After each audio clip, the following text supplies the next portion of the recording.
Episode 7. This is episode 7. Timberwolves feeling like I'm Joe Ingles. You already know, Young Erick with the jingles. Trying to get a ring though, and it's been out a couple weeks. Coming back though, I'm feeling like young Jaden at the free throw. 22 points a game, he the hero. Feeling 7, Joe Ingles, JJ Erick with the jingles. I don't really give up. Need the Pringles. I need the chips and the snacks with the guap with it. Trying to get the dough with the guap with it. I don't even know, I better stop with it. Episode 7, feeling like in heaven. You already know I'm going steady for 11. Bill Russell on the Celtics back in 80s. Yo, DJ Erick going crazy. Episode 7. You feel me? You know what that mean? 1, 2, 3. Que lo que Minnesota! Yes, sir. What it do, baby? 2, 3, 4, 5, 6, 7. 7, senor. Senor. Who's that? Joe Ingles. Ronaldo? Joe Ingles? Mm. Trying to think who else. Marco Jaric. Real old school Minnesota fans. Deep cut. Deep cut, yeah. I was Mike Vick. Mike Vick. Hey. Hey, 7. Episode 7. Yo, Baby Soccer. Baby Soccer? Baby That's Soccer. Right. Hey. They're playing Champions League right now. Playing Champions League. Hey, should be a good one. Absolutely. You already know you are listening to Puro Deportes, brought to you by Vida y Deportes. Make sure you go to Instagram, show us some love, follow, subscribe, leave a comment on the pages. That's how we get discovered, and that's how we try to keep the chimney warm. I'm Jeffrey Bissoy with my main man, birthday boy. Happy belated. Big 30. Big 30, esas son las mañanitas. Yo, how was your birthday, bro? It was cool, man. I mean, like, it was a good weekend overall. I worked on my birthday, which was Thursday, which is by choice. I mean, like, by choice. Were they paying you extra because it was your birthday, or was it good? No. But no. So it was by choice, but I mean, like, it was a Thursday, so I was like, I'm not really gonna do anything. So like, let me get Friday, Saturday off. So I ended up doing that. Played the show on Friday. Show was great. It was a good time. Definitely need the knee brace if I'm doing it again. Hey, that was irking. Talk to me about the show for the folks who weren't there. I need you to paint the picture. Yeah. Set the stage. Where were you at? It was cool. What was the vibe? It was at Skyway. Had a earlier-ish slot, which was 10 p.m. It packed up by the end of my set. It was pretty packed, and it was a vibe, bro. It was cool. Like towards the last, 20 minutes, I was just kind of freestyling and having a good time. It was fun though. I mean, it's fun to know that I still have that skill. I mean, I don't really do it as much since post-COVID, but I mean, like, it's nice to know that, like, I still got it. Yeah, folks were moving, they're grooving. Yeah, no, I had it jumping for sure. So it was cool. It was validating because, again, like, going into it, I was like, haven't played a big stage before in a long time, and so that was really validating that the boy still got it. No, for sure. As a DJ, what is kind of like your, if you will say, like, your recipe of success? Like, what's your secret sauce when it comes to mixing and getting the crowd going? Reactions. Like when you get the, like those are always nice. Like when they least expect it. And I try to put some of those in my sets, hoping for a reaction. And when they don't, it's like, that's cool. It's the next one. But then when you finally get one, they're like, it's that's always good for me. That's successful. So it's always trying to find those key moments because then they'll remember that. Absolutely. They'll remember yourself for that. Feeling 30, bro. Welcome to the club. You feel me? Dirty 30. 30. Golden birthday. So yes, sir. It was cool. It's nice. I'm excited for the next decade. I'm excited to see what these next 10 years will be for me. More pura vida. Pura cultura, y ya tú sabes, more puro deportes, hopefully, you know what I'm saying? You feel me? Try to grow the brand. Ya tú sabes. Come on. Yo, let's dive right in. Yeah. This is a big election week. I heard today Nancy Pelosi is retiring at the end of the year. Obviously, one of the big runs in New York right now is Mr. Zohran Mamdani. Seeing if he can pull up a massive upset over Cuomo over in New York. Yo, talk to me about election season. We're also going to talk about election season here in Minnesota. By the time you guys listen to this, it may not even matter, but we have a really important race both here in Minneapolis and in St. Paul. But how you seeing things? And I think just kind of touching up on that, even though this will be out by then, it's good to have that conversation because at least me personally, with the stuff going on in New York specifically, I see this shift. I see a shift happening with younger leaders kind of coming out. Rallying, like younger people like our age, rallying behind that. I feel like we were speaking off camera, we've been so used to older people kind of dictating how things work, and so when we see someone new that's relatable and really gets the concerns that we have, it's easy to rally behind. So I think with everything going on in New York and even here too, it's we're seeing younger candidates, people like tactics that haven't been used before to get us involved in it, and it's good to see that. It's really, really good to see that, and it gives me a little bit of hope for the future when it comes to, when you start kind of getting to the candidacy runs for presidency and how that's going to change, because this will definitely change the way things are run as far as like a presidency level goes.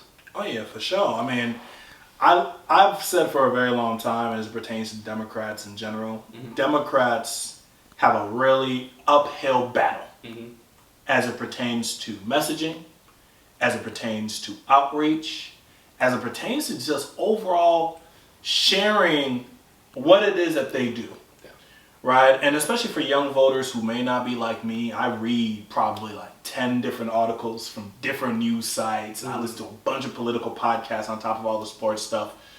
And unfortunately for a lot of young folks, they don't have that time. They're busy trying to get their guala. It's a lot of information. We have attention deficit. Yeah. TikTok is prevalent. And there's a lot of people that are misinformed that many of folks listen to. Yeah. And I think in the middle of all that, I think people forget how much Democrats truly do, and Democrats don't make it easier to remind folks what it is that they do. And people just be like, man, these Dems ain't doing nothing. It's like, well, actually, hold on, they actually passed this. You like that, don't you? But they actually passed that, and you like that, don't you? It's like, oh, I didn't know that was dumb. It's like, it didn't come out of thin air. Yeah. Right? I think what makes Zohran really interesting for me is he's one of the first candidates I feel since Obama, really, to run such a strong grassroots campaign. I think Bernie did a really strong grassroots campaign. But as someone that was not known to the masses, I was watching clips earlier of him when he started his campaign. He would pull up to the Bronx. He was pulling up to Brooklyn. Yeah. He'd be on the sidewalk. He's on the boroughs, the streets. Yeah. Literally in the streets, just having conversations with folks. And people weren't even stopping, bro. Like, the people were just like looking at him like, those Christian talkers. They keep it pushing. But like, those Christian talkers that be preaching the word? Shout out to the Christian talkers, you know what I'm saying? But like, they're like, nah, I ain't gonna listen to you. What are you talking about? Who are you, bro? Coming in here in a peacoat? No. But he kept doing that. People stopped stopping by, started sharing their concerns, the current electorate. He started talking about his campaign and what he was trying to do. It started from that. To where it's at now. To where it's at now, where who knows what's going to happen by the end of the day. Yeah. He could end up being the next mayor of New York. And you know what's crazy, bro? Over the weekend, where was Zohran? He wasn't at his $1 million mansion. This boy was at the clubs. Bro, he was at different clubs from 2 a.m. to 6 a.m. And then he still did some, what was it? It was, he did something at 6, 7 a.m. literally right after. Oh yeah, he was roaming the streets for the post-partiers, because in New York's not like Minnesota. Minnesota, 2 a.m., 3 a.m., you back at the crib. No. New York, 6 a.m., you coming out the club for real, waiting for the first morning subway. And he was roaming the streets as everybody's has hung over with his sign like, yo, how you doing? Don't forget to vote this week. So I think that level of movement with how he's documented it, bro, that is the recipe moving forward. And that's something that youth brings, to your point earlier. Yeah. And it's, again, social media is power now. Social media is, again, like, you think about it, most people don't really have that long attention span where people only now seek short form content and information from short form content. So like, I think him using that to his advantage getting his campaign out there in short form content form in a platform like Reels, like on Instagram and TikTok. It's what's really killing it, like in the good way. Like it's why he's killing it and why he's leading and projected to win. So I'm really pulling for him. I mean, like at this point, I wish I was a New Yorker kind of experiencing that, but it's cool seeing it from afar and the changes that they're getting. And, you know, it kind of gets me excited for here and how that can change going in the future. Nah, whatever happens is going to be interesting. If he ends up winning it all, which I hope he does, I think it will be something that Democrats and everyone has to study for their movements moving forward. I was telling Wifey, New York as a city is both the most absurd American city, but also at the same time is the most prototypical American city. Absurd city because by and large, most cities are not as diverse as New York. Yeah, it's insane. All walks of the earth, all class backgrounds and things of that nature. Most major cities do not have that. And population. And too. population is like crazy. There's 5 boroughs. One borough, the Bronx, let's take the Bronx for example, one borough out of the 5 has over 2-some million people in one borough. Yeah. It's insane. And 1 million of them are Dominican.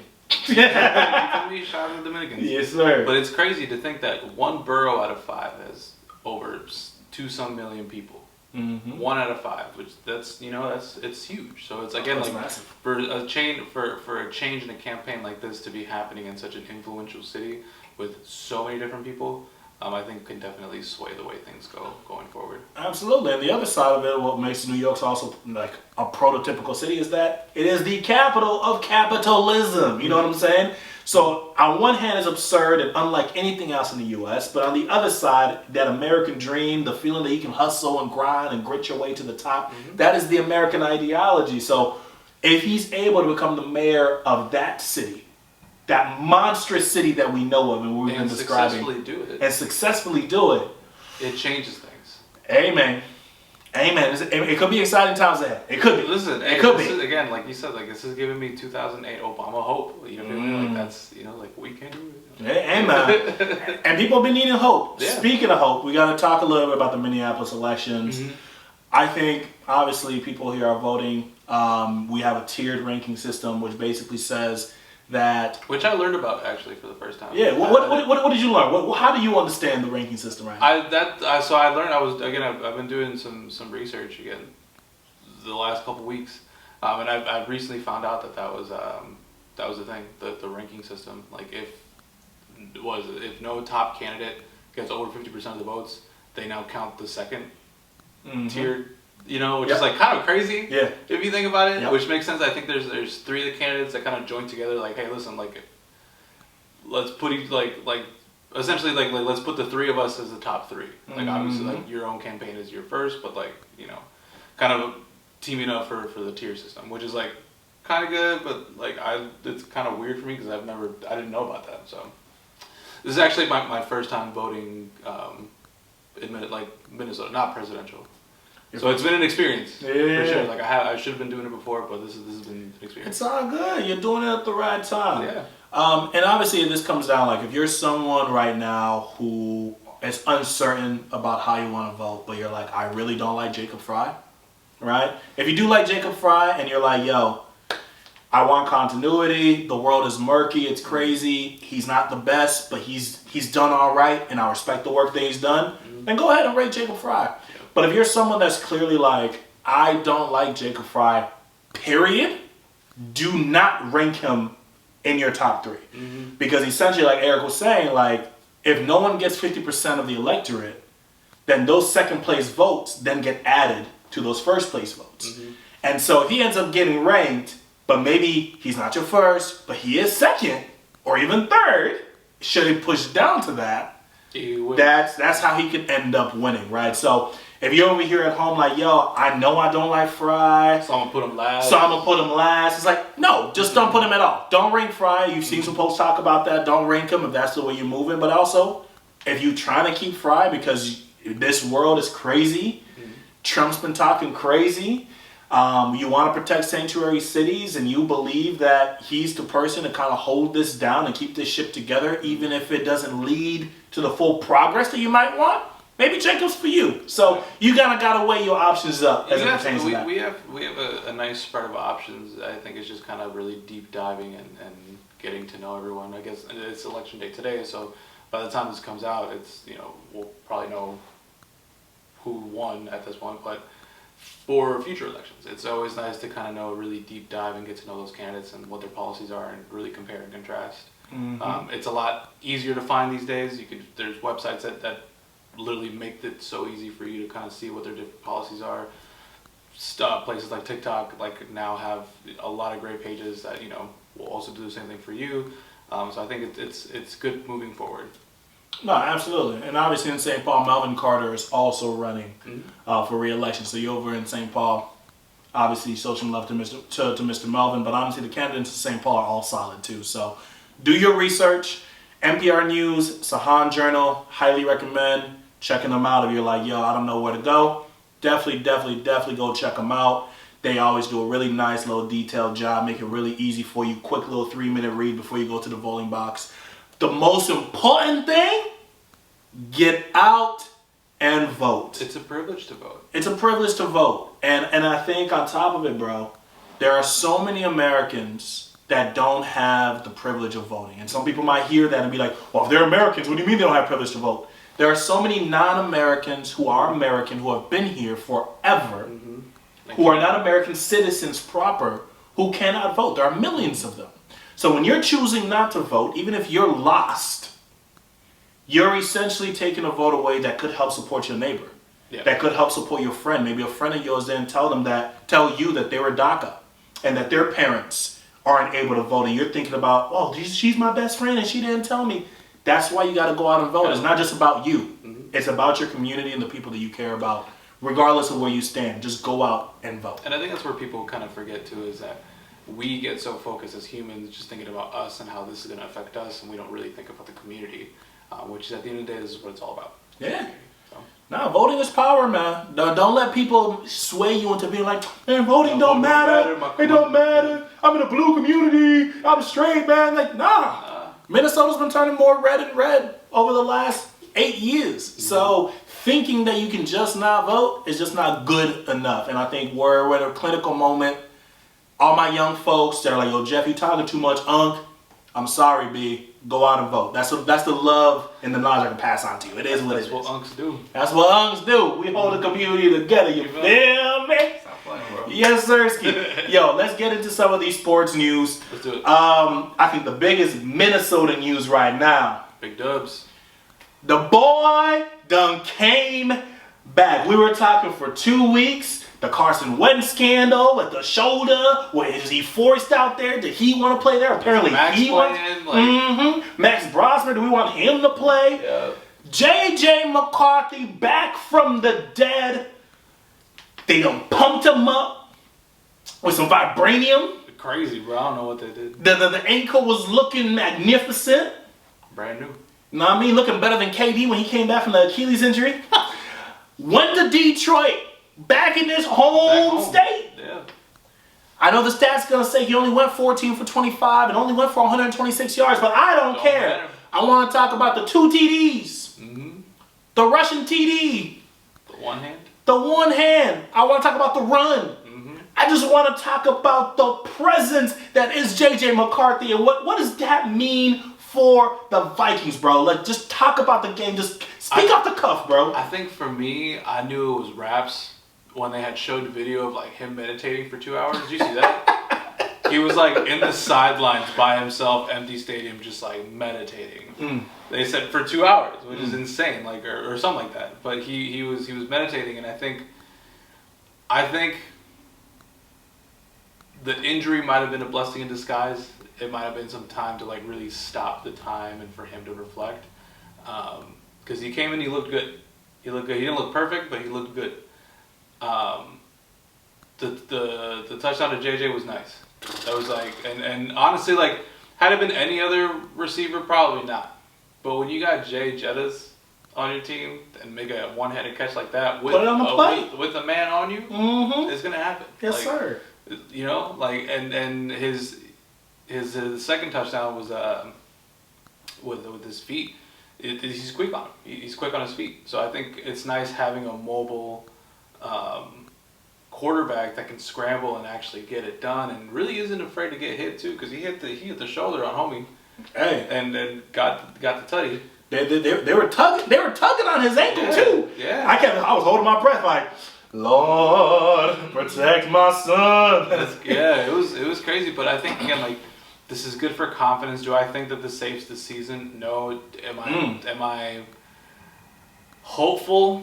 Not really. Like, I'm still, like, again, I know better. I know better. I think with us Minnesotans, we beat someone like the Lions, who are doing great this season, and they think, oh yeah, we're back, But like for me, I'm a little bit more realistic. I'm not 100% sure what the next games are, but I don't know. Maybe I will say though, I think maybe we at least hit wild card for sure. Wild card is definitely in the play. We're 4-4, 2-0 in the division. We are currently 4th in our division. Upcoming games include the Ravens on Sunday, and the Ravens have looked rough. Okay, the Ravens have looked rough for this year. A lot of injuries, but they're trying to figure it out with some trades. Yep. Got the Packers, and Jordan Love been looking just as doo-doo as the jerseys they were wearing over the weekend. Yeah, that was rough too. Yeah, I was like, what you got on, bro? Looking like Shay in that doo-doo cat suit. Then you got the Commanders. Actually, that's in December. You got the Bears on the 16th. Then you got the Packers. Then you got the Seahawks. We get to play our boy. Yeah, that'll be that'll be the test for sure. I think as far as if I'm looking everything as how it is, not by our performance, but by the performance of the other opponents, I think we should be fine. They might be some tooth and nail type of games, but I think we should be fine up until the Seahawks. I mean, I would say honestly, or even the Bears too. I ain't scared about no Bears. You see what JJ, I ain't worried about no Bears, bro. I'm a Viking, bro. I use fur coat for the wintertime, bro. Like, I ain't worried about that. They almost soiled that game, too, with the Bengals. That was crazy. That's what I'm saying. They had let down, I don't know, how many touchdowns? They were up by a lot and, almost lost it. Oh, they almost lost that to a team that does not even have Joe Burrow. They let Joe Flacco.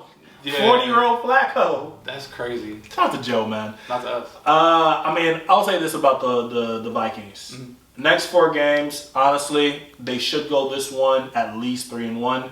I think you can do a toss-up with the Seahawks. The Seahawks have been really, really, really good. Yes, the Ravens are good, but they've been struggling this season. They started off well, but they have so many injuries. They have not been the exact same team. But I want to touch on JJ. All of this only matters if JJ stays healthy. Yes. Everybody for the last several weeks, pre-injury, post-injury, talking about he's not the guy. He doesn't have moxie. He doesn't have it. He can't be throwing. And I'm just like, well, the one game he looked bad in, and the one he got injured in, he literally did not have an offensive line. Yeah, the O-line was horrible. His offensive line was like a bad bouncer. The type of bouncer just be like, go in, and then Buddy comes in with a knife and a gun. Like, come on, B. Like, do your job properly. Yeah. This offensive line is starting to get healthy again. Mm-hmm. Donovan Jackson was looking finally like the first round pick that we selected last year, last spring rather. So this dude had time, and when he had time, he was able to deliver. And I think for me with JJ McCarthy, and I remember I had a debate with my boy Josh. Shout out to my boy Josh Cobb. We were on our former podcast, and when we drafted JJ, I was like, I think JJ got it. I'm happy for this pick. I would have preferred Jaden McDaniels, but I'm happy with this pick. He's like, nah, man, I just don't see it. And I was like, I went back to the tape. I was like, he'd be overthrowing, he'd be underthrowing. Yeah.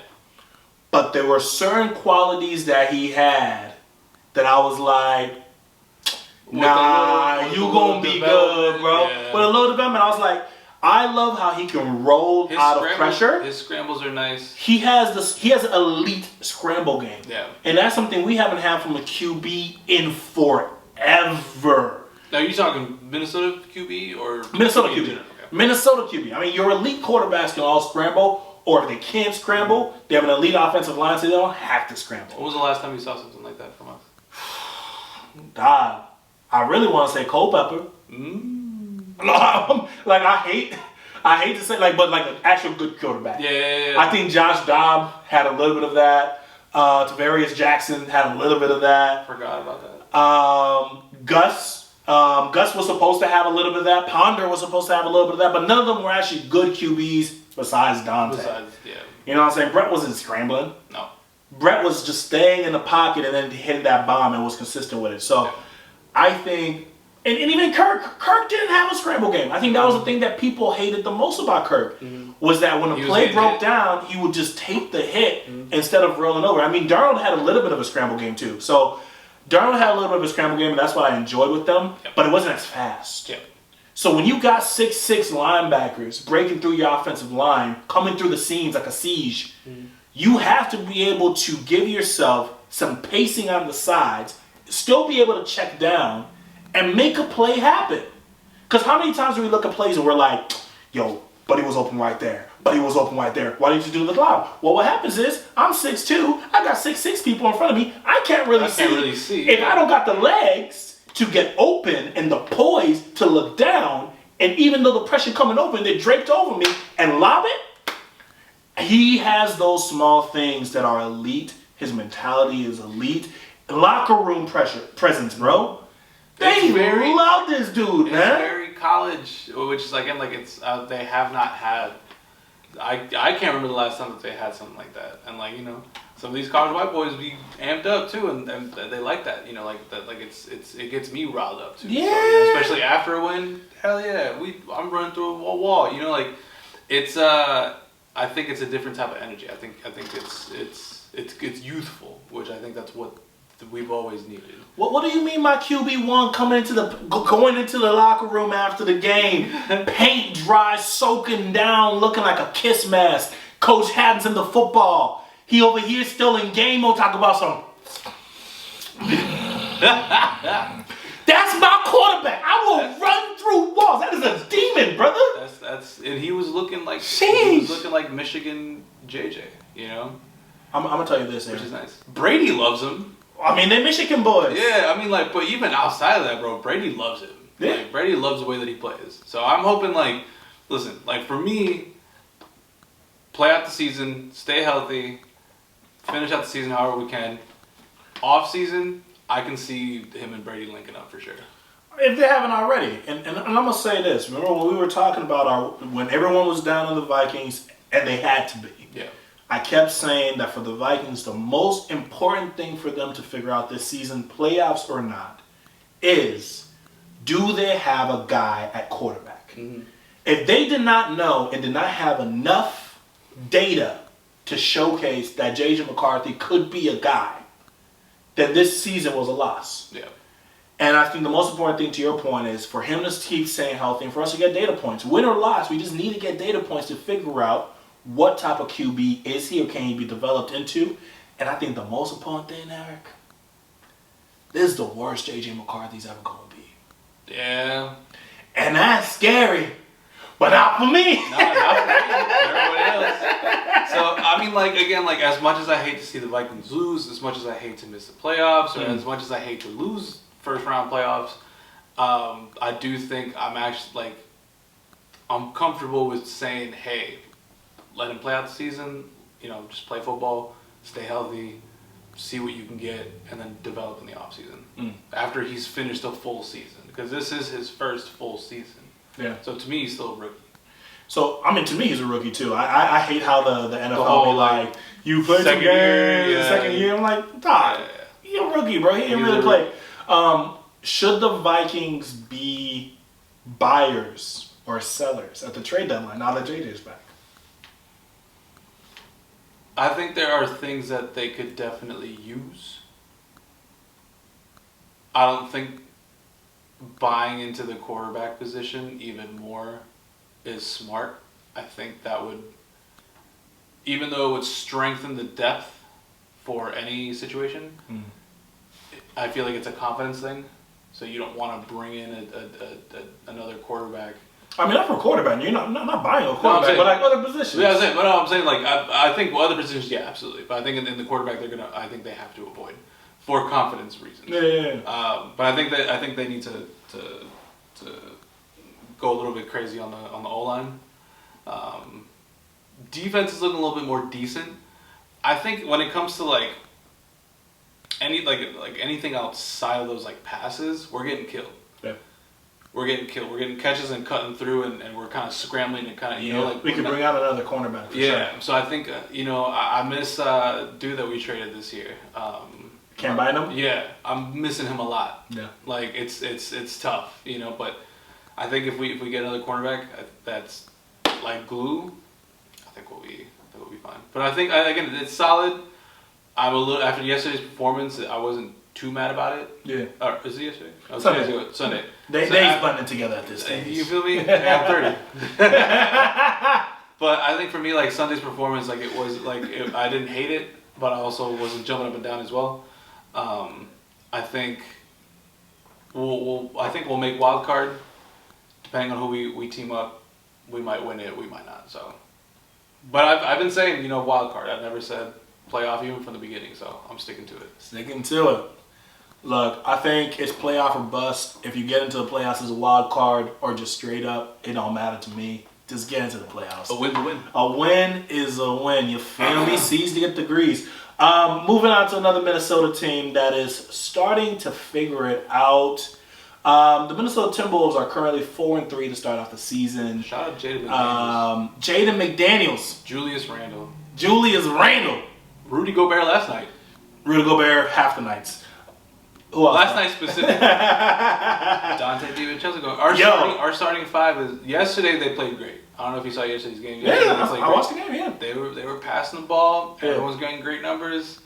It's starting to click, which is nice. Again, like it's starting to click without Anthony Edwards. So I think once they kind of get into that groove of like, all right, cool, like this is how we play without Ant. In case like if that ever happens again, which I hope it doesn't. Knock on wood. But yeah, yesterday's game was very dominant, and it's just more finishing the other ones too. I mean, like the game against the Nuggets, we were trailing the whole time. We weren't really like, as dominant. I would say we felt kind of soft. Mm-hmm. I feel like, and even with the Laker game too, where Ant got injured. Is it Laker game? He got injured. I want to say he got injured in the Nuggets game. Didn't he? Nuggets game, yeah. So I mean, like it's they're starting to look, hard. Pause. But it's starting to click, which is nice. Yeah, man. I gotta say, the prevalent issues on this team are still there, but I think you're getting the best out of your best players right now, which is the most important thing. I think before it was, you still have all these issues. Point guard play is still a problem. Turnovers is still a problem. Transition play is still mid. Rudy not being consistently a threat in the post is still an issue. Slows down the offense. Him not blocking shots is still an issue. He ruins my day. He ruins a lot of days. He ruins my day. The Laker game was we probably could have won that had he went for the block instead of the rebound. Why are you squaring up for a rebound at the last second, bro? Yeah. Yeah. I love Rudy. Yeah. He's a good dude. Yeah, he is. But those are just like, it's like awareness out the window. I can't even say nothing, bro. Can't defend it. I hate to be a Rudy defender because I feel like Rudy gets too much hate. So I come off as a Rudy defender because I think the hate is too much. But then there are certain things like that where I'm just like, I just gotta shrug and be like, that's facts. That's facts. Like, the thing that you're supposed to be good at, that's supposed to be your calling card, is just not where it's supposed to be. But I don't want to be focusing too much on the negative with the Wolves. I think the biggest thing for me is that we know that they still have point guard issues. It's been nice to see Rob play a little bit more. He's looked good in spurts. It's crazy that he's not taken a 3 yet this year. He's 0 for 0. It might be a confidence thing. You know what it really is? It's a size thing. It goes with confidence.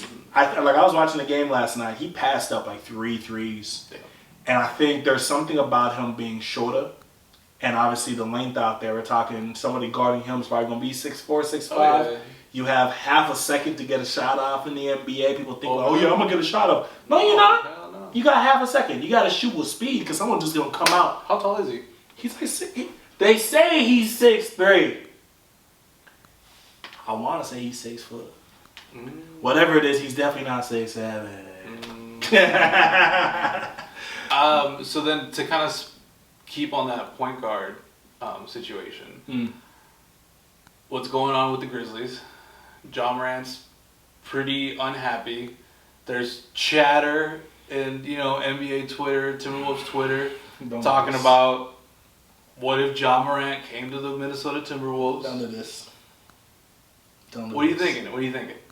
I don't think, as far as I wouldn't want that simply because of discipline. I don't think he's a disciplined player. Yeah. I also think that in the years that he's been playing, he hasn't really shown any improvement in his game, which I feel like would be such a setback. But he's still reliable in some places where it's like I would much rather have a mid Ja Morant than an old Mike Conley. What I'm going to say is, look, talent is talent, but I'm boring this way. I would almost prefer the Minnesota Timberwolves to keep being the weird kind of Spurs of the North. I just don't need the distraction. Ja Morant's an exceptional basketball player. He's playing terribly right now, and he played mostly terribly last year too. So this is not new. He was playing terribly last year. That's why they got rid of Taylor Jenkins, who's a phenomenal coach. I think with Ja, he plays a style of basketball. He has that's tough to sustain and be injury free and keep playing that way. Kind of like Russell Westbrook. It's just too much, and it puts a lot of strain on the body. 2, he's not an elite shooter. He can shoot, but he's not an elite shooter. 3, he's not getting to the rim like he used to. So for me, when I look at a point guard, like that's why I enjoy watching Rob play, even though he annoys me. What I notice with Rob when he plays is that he knows that he can get to the rim, but when he knows that he definitively shouldn't get to the rim because he's not going to be able to finish, he'll just drive into the middle, let the defense collapse, and then kick out. And people have to respect him because he's so fast, and they know he can rise up from anywhere. I don't really see Ja Morant doing that here. Not because he can't, but because he knows he's Ja Morant. Yeah. So with his personality, his style of play, and everything we know about him, you're going to throw that into a locker room that for the most part is very chill. There's like this family sort of style to it. Everyone's kind of homies, even though everyone has their own cliques. It's adding a new ingredient to the pot when you're about to open a new restaurant. Yeah. And like, I need a signature dish. I'm like, are you sure you want to put that in your dish? What if it don't hit the way it's supposed to? Now, so I'm like, keep that out. Keep that out. That can be on the specialty menu. But I think you need to assess first what this team is at. And then maybe you check back in come January. Okay. So not now. Nah, I wouldn't do it right now, man. This team is still figuring out who they are, and I think the 2 most important things that we're learning are... When's the trade deadline? Trade deadline is February. Okay. So we got a long time. But the 2 most important things that we're learning right now, Julius Randle is better than Karl Anthony Towns. Yes, 100%. Way cheaper, too. And that contract that everybody was mad about, Josh, I'm going to holler at you. Everybody was mad about. Starting to look kind of... It's a steal because this boy moving like he should be, first team All NBA or at the worst second team. This boy put up a triple-double last night. This boy's been putting up 20-plus, 10 assist games, 9 rebound games. He's been freaking phenomenal. He's balling out, yeah. And honestly, if I'm Minnesota, I'm not moving him for anybody. No. Like, he is one of one in this league right now. He is a good number 2 when you put him next to Ant, and he's a great number 1 when he's by himself. So it's like, and it's very like co-leader, where it's like when your leader's down, you step up. Yeah. And he steps up. Like, like there's no, who's gonna, he's a leader. He's the one that you look up to, and he's the one that is gonna, make that clutch time. Oh, absolutely. And you know what has also emerged is that Jaden McDaniels is a legitimate number 3. And when I talk about the Minnesota Timberwolves, I've said this for the last 5 years. If Minnesota does not know who or what Jaden McDaniels is, they're doing the Timberwolves a massive disservice. And what he's shown over the last 4 games, averaging 22 points per game, he's shooting upwards of 60% from the field, upwards of 40% or a little bit more from the three-point line. The jump shot mechanics are better. He's getting to that mid-range bag, stop, stutter, deceleration, dot, dot, floater gang, stop, settle, turn around, jumper over a 7-footer. He's showing us. He's regen Scottie Pippen. Bruh. Let me sip my water, man. Yeah, man. This is more ridiculous, man. But I'm excited to see each game become a progression. Mm-hmm. You know? And I'm excited to see now with this team kind of starting to find, I wouldn't say that they found their groove, but starting to find their groove, put Ant in there. Yeah. You know? They said he's cleared, and it made sense why he didn't play yesterday.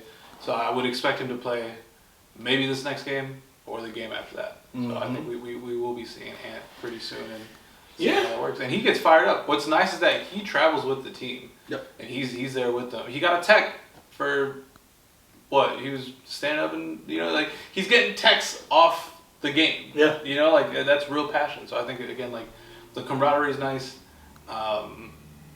To your point about John Morant, I feel like it would kind of mess things a little bit up. I would like to see something happen in the point guard position, something new. But until then, I mean, like, we're progressing upwards.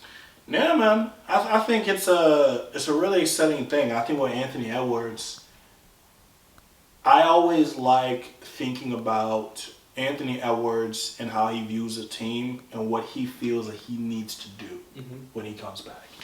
Because when you're a superstar and you're out and your team plays bad, right? In your head, you're like, yo, I'm going to get back out there and drop buckets. They need me. Mm-hmm.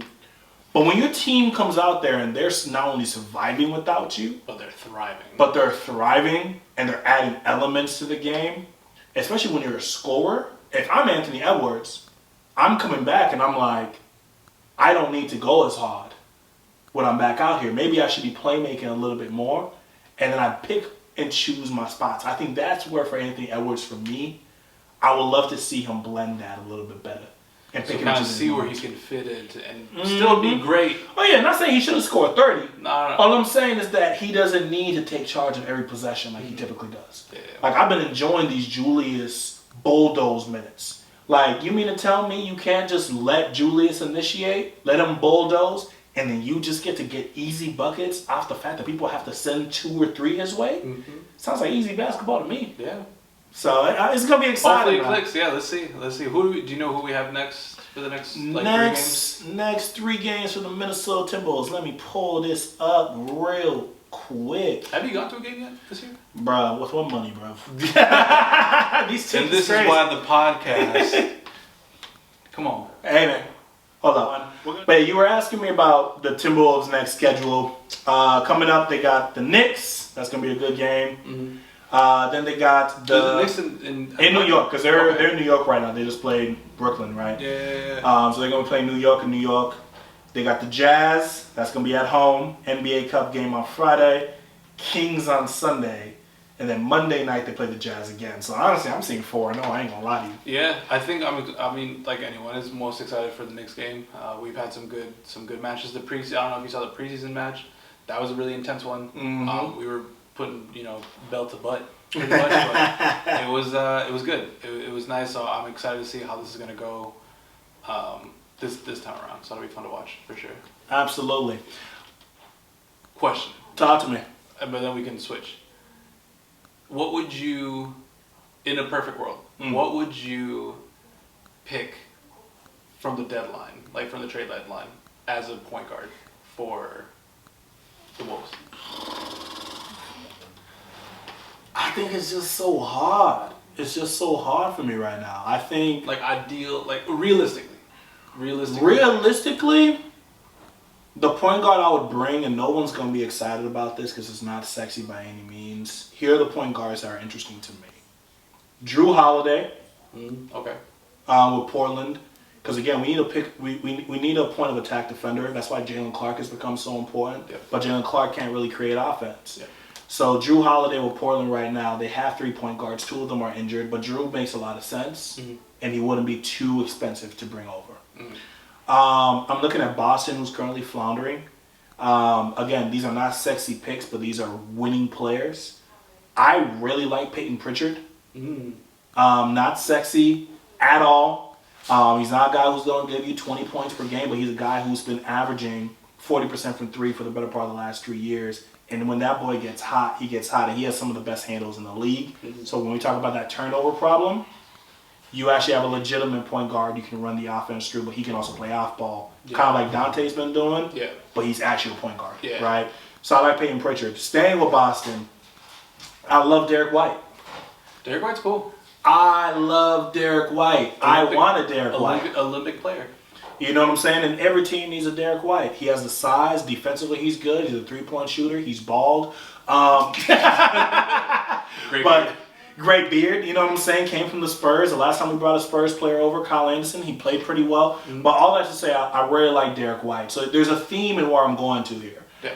I don't think that Minnesota needs to go out there and get a monster superstar point guard next to Ant.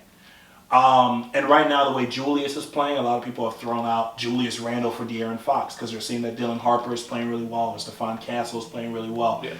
I'm not opposed to bringing De'Aaron Fox to Minnesota. But not at the cost of leaving. But not at the way Julius is playing right now, it is harder to replace him.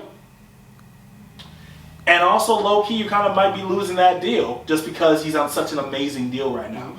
And so if you move Julius, for me, I'm like, okay, you better be bringing back a point guard that is a point guard of the future and also play long-term. So looking at Detroit. If Detroit keeps floundering, he has turnover problems, but listen, roll the dice and you're going to win a ring eventually. I wouldn't be mad at Cade Anthony, Anthony Edwards, Jaden McDaniels, Nas Reed, and Rudy Gobert, whoever your center ends up being. Yeah. That's really exciting. But I think right now with the team as they're currently constructed, give me someone that's a little bit more low-key, who I don't have to, cut half of my roster who will get. Because this team's ready to win now. Yeah. No, that's good. So that's what I'm looking. Trae Young was my superstar to trade for.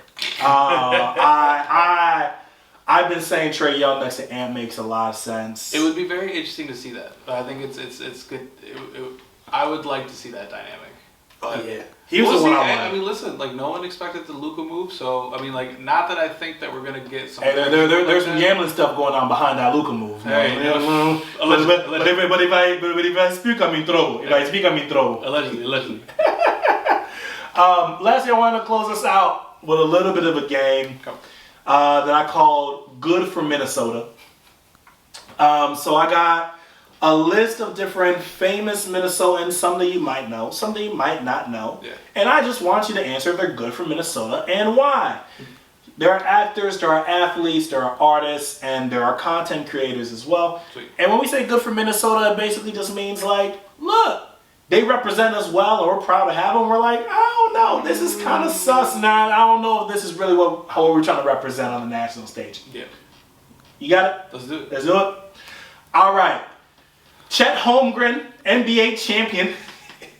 No. Minnehaha Academy. No. Bad for Minnesota. Bad for Minnesota. Why is he bad for Minnesota, yo? Hey, man. It's Wolves Nation, bro. Come on. Listen. You could have been my next door neighbor. Hey, yo. He sent us home. I'm good. Yo, what a pro wants. What a pro needs. Shout out to him, man. Shout out to him. He's doing great. I mean, like again, like it's more of a shout to Minnehaha and what they do. I mean, they have a Minnehaha, right? Yeah, Minnehaha Academy. Yeah. So I mean, like they've always had some. They have a solid basketball program, which is really nice. So I think it's good for them. For Minnesota, I mean, I don't really see him claiming too much Minnesota. Yeah, he really hasn't really claimed it, but he's been back home and like he's been doing his camps and stuff like that. He was on the north side. He likes his oxtail. You know? Yeah, he loves the oxtail. Yeah, so you know, he's showing that Minnesotans can be cultured. Yeah, know what I mean? You feel me? Right? I think he's changing what people think of with Minnesota. Because when you tell people about Minnesota, they're like, oh, that's bad Manila. Oh, don't I'm you like, know? no, Yeah. don't. Yeah, don't you know? Yeah. You know what I'm saying? We're banging my blue oxtail, but like, oh, he's showing a different side. Yeah, he's showing culture for that. He's showing for the culture. For that community. For that community. We got culture. Just that community. No, but congrats to him. But I would say from a pure fan aspect, nah. Bet. Talking about his high school teammate who plays for the Orlando Magic, Jalen Suggs. Is Jalen Suggs good for Minnesota? Absolutely. He balls out. And for a second, I thought you said he's also bald. Balding. Hey, listen. Oh, no, I don't know. He balls out. He's cool, man, and they're doing great too. Orlando Magic's been fun to watch. Some of the games have been fun to watch. I've been really Not sure if you've seen like it pops up on my TikTok every now and then, but it's the Orlando Magic TikTok page, and they have like a song that they play every time that they win, and it's stuck in my head all the time, bro, all the time. So if you ever get a chance, look that up because it's really catchy. But yes, Jalen Suggs. Good for Minnesota. I think I'm with you there. Also, fellow Orlando Magic guards. It just seems like Minnesotans, we're snowbirds, so we got to stay in Florida. Tyus Jones, former Mr. Minnesota basketball, good for Minnesota. Absolutely. I think he's probably the most good for Minnesota, bro. He's a part of our graduating class. I remember him. I remember watching him play the state championship at Target Center. Yeah. 2014. Mm-hmm. That was really Apple Valley, right? Mm-hmm. Yeah. That was a fun game to watch, and he was a superstar then. And I hope that he finds a team long term where he fits in. I feel like he's kind of moved around a little bit. Yeah. He's an excellent player. Him and his brother. His brother's good too. But I would love to see him kind of just like find a team and be some sort of a pillar for that team and thrive there too. But he's great. He's cool. Nah, for sure. The other reason I love Tyus Jones too and why he's good for Minnesota, on this list, he's probably the best low key. Mm-hmm. He always comes home and does like, camps, basketball camps here in the cities. Mm-hmm. He does the Pro-Am, that he does free basketball summer stuff. If you love hoops, it's probably some of the best like off-season hoops you'll be able to see in the cities. He's really tapped in. He's really tapped in and growing the culture too, man. Yeah, and it was good. I feel like a lot of people, if you know that Minnesota is a very like underrated basketball state as far as like when it comes to like high school kids and kind of like AAU like type umbrella. And we got some talent too. We got talent. We got talent, and we've bred some talent here too. But I think again, if you're a hooper, you know that we got some good programs here. But I think it's nice that like someone like him is putting that platform and really building it. I think it's great. But it was great that he played here. It would be nice if he retired here. Yeah. I think like for me, like my Minnesota heart, it'd be cool to have him retire here. It would be great. It would be sick. Hey man, he'd be a great backup point guard when we eventually need it. Keep staying in hoops. Paige Beckers. Yes, fellow Gunner. You feel me? Oh my God, went to London. That made me so mad. Oh, I sent that so quick. I was like, why you doing this? Oh, and I'm so glad. Why you doing this? We were supposed to talk about this last week. No, we were not, bro. We were supposed to talk about. Honestly, she's back from Minnesota now. I ain't gonna lie to you. She might be back from Minnesota. Great from Minnesota. That's my number one. She is the state representative in sports. No, I mean, she's cool. I would love to. She's bound to come to Link soon. And that's what best believe I'm gonna get a Buckets jersey for sure. Dog, I dream of the day Paige plays for the Lynx. Oh man, it would heal my seasonal depression. It would heal 100%. I feel like I would love to see like a last year fee, and then in comes in Paige and kind of passing that torch. I think that's nothing more poetic than that. Hey, bro, it's that Lindsay Whalen effect, bro. You feel Let her get her little skills and accolades but when she really trying to win a ring for real, come home, baby. But hey, she's a Gunner. You feel me? Big Arsenal fan. She's okay in my book. Buddhist man. She's a Buddhist man. She's okay in my book forever. Hey, top of the league, bro. Top of the league. Yeah, congrats, bro. Speaking of another ambassador of the state. Sunisa Lee, good for Minnesota or nah? This is gonna be a hot take. Ooh. I'm gonna say no. And simply on the fact that she hasn't really put. I feel like I've seen her more in New York. Well, hold on, let me backtrack. I feel like I've seen her at more Knicks games. Talk about it. More Knicks games. Talk about it. Than the Wolves. Yep. Crazy. And then the one time she went to a game, it was the Vikings game, and we got demolished by the Eagles. So, for me, for that simple reason, how are you going to, you're East St. Paul girly, come on. Big East Side. Come on, Big East Side. And you're going to go to Knicks games? Crazy. That's crazy. Until I see her courtside at the Wolves game, no. Shout out to her, though. I mean, like, East Side, listen. Yo, Olympic. Suni, it's always love. It's always love. You already know I'm trying to make sure they change Lake Phelan in your honor. Hey.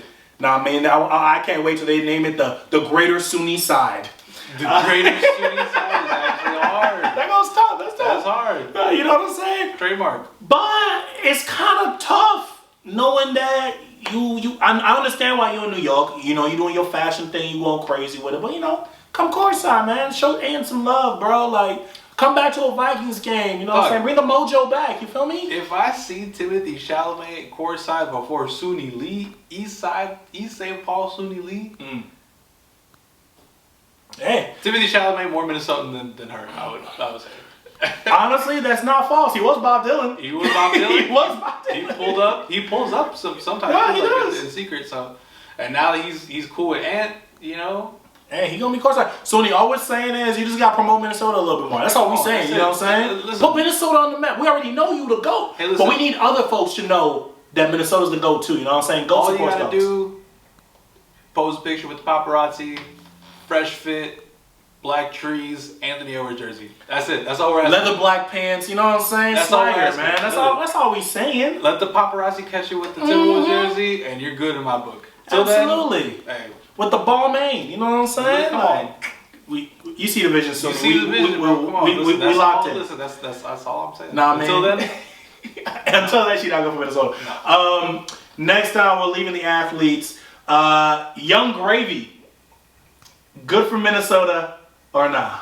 I say yeah, because he reps Minnesota pretty heavy everywhere. So I'll say yeah to that. All right, absolutely. Now, would you say, especially as a musician, now I mean, like that, the music that he promotes is a good reflection of Minnesota music? Cause that's where I'm like, I don't know if that's good for Minnesota, but he do be rapping. I would say it's you know, like I would consider it pop music. So I would say, you know, for that culture. I think it's good for that culture. For our culture, so he's like Minnesota Macklemore. Yeah. Okay. Respectfully. I bet Young Gravy. You know what I'm saying? We know he be showing love, but you know. I mean, he's dope. He's a cool dude. Yeah, I'll say he's good for Minnesota. All right. Chris Pratt from Guardians of the Galaxy. He was in Jurassic Park.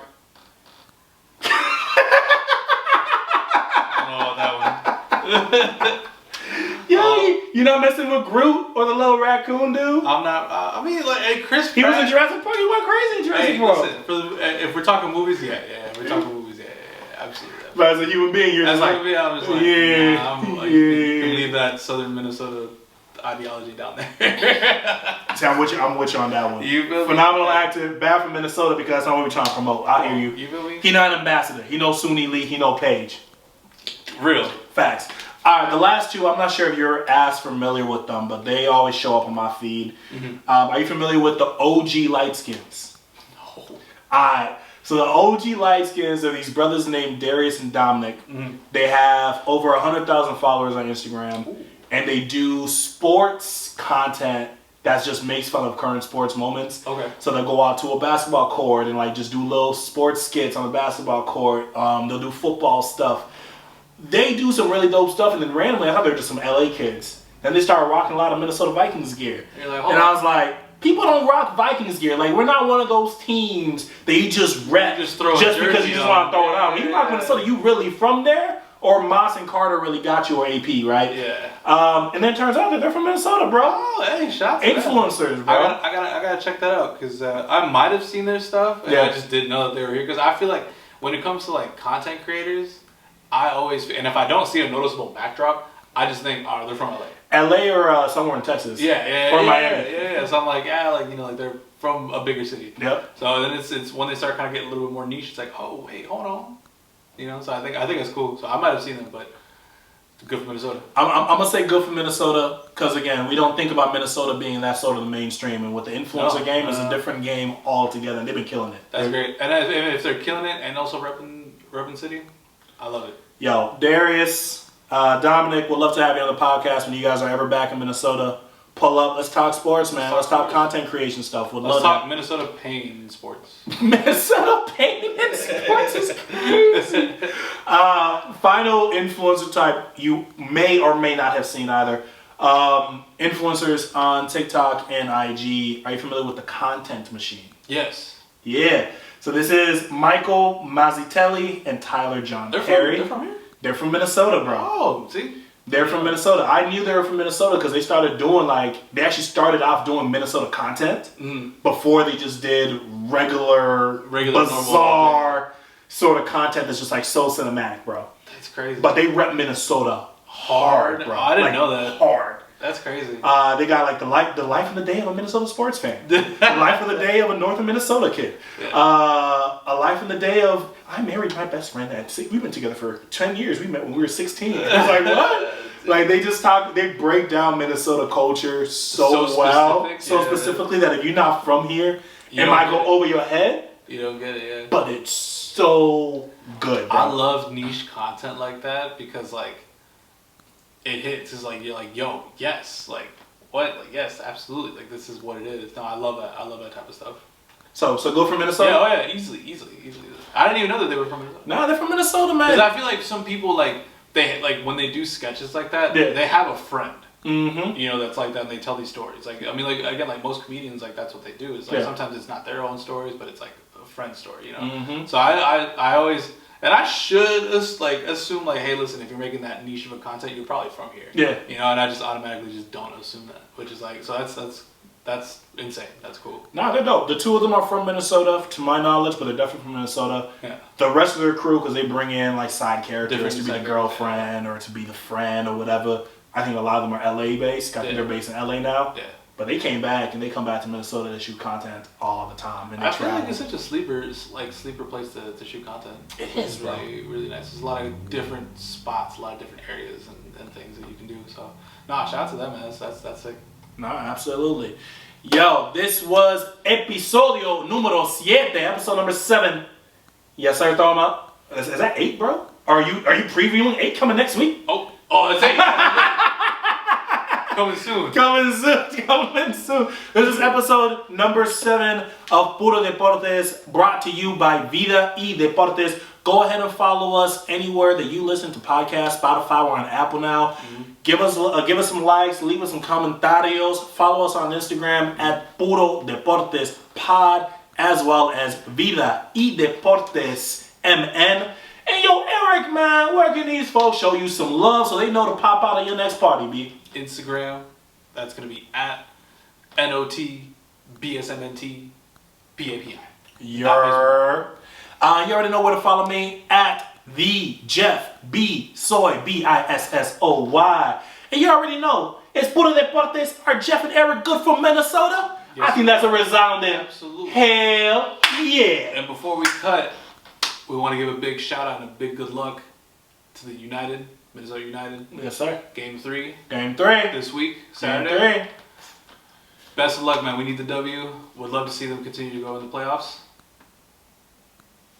I'm giving you good energy. This is me giving you good energy. Woosah. I'll be at the game. If you see me at the game, come say what's up. Yard. Woosah.